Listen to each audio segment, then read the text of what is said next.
अभिजित दिपकेंनी आपली प्रतिक्रिया जंतर मंतरवरून मांडलेली आहे। सीजेपी आणि सरकारमधील बैठकीचं ठिकाण बदलणार असल्याचं कळतंय। मोठी बातमी आहे, सीजेपी आणि सरकारमधील जी बैठक होणार होती त्याचं ठिकाण बदललं जाऊ शकतंय सध्या असं कळतंय। दोन प्रवक्ते बैठकीसाठी रवाना झालेले आहेत। या बैठकीत काय तोडगा निघतोय का याकडे अवघ्या देशाचं लक्ष लागलेलं आहे। मागण्यांवर सीजेपी ठाम आहे। जोपर्यंत धर्मेंद्र प्रधान यांचा राजीनामा होत नाही तोवर आम्ही आंदोलनाचं ठिकाण बदलणार नाही। मात्र बैठकीचं ठिकाण सध्या बदललं जाऊ शकतंय का अशा चर्चा सुरू झाल्यात। सीजेपी आणि सरकार या दोघांमध्ये ही बैठक ही नियोजित होती आणि या बैठकीकरताच सीजेपीचे दोन प्रवक्ते मार्गस्थ झालेले आहेत। मात्र या बैठकीचं ठिकाण बदललं जाऊ शकतंय असंही समोर येत आहे।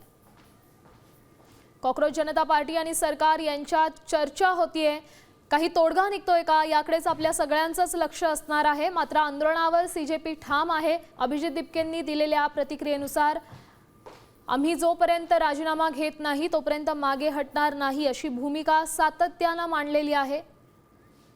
या संदर्भातली अधिकची माहिती देत आहेत आपले प्रतिनिधी भरत मोहोळकर। भरत, सध्या चर्चेसंदर्भातली काय स्थिती आहे, बैठकीत काय घडू शकतंय आणि ठिकाण बदललंय का? श्यामल, आपण जर पाहिलं तर आधी कॉन्स्टिट्यूशन क्लब या ठिकाणी ही बैठक होणार होती, मात्र अचानक बैठकीचं ठिकाण बदलण्यात आलेलं आहे। विठ्ठलभाई पटेल परिसरामध्ये या ठिकाणी ही बैठक होणार असल्याची माहिती आहे।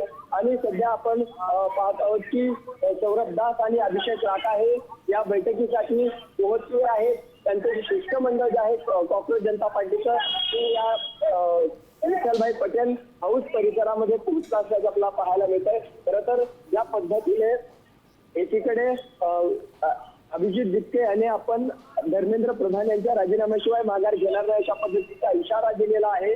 तर दुसऱ्या बाजूला आपण पाहिलं तर पंतप्रधान नरेंद्र मोदी यांच्याकडून आज कॅबिनेटमध्ये जो पेपर फुटी संदर्भातील कायदा कठोर करण्याबाबत नक्कीच भरत, धन्यवाद दिलेल्या या सविस्तर अपडेटसाठी। आपण पाहतोय सध्या बैठकीचं ठिकाण बदललेलं आहे।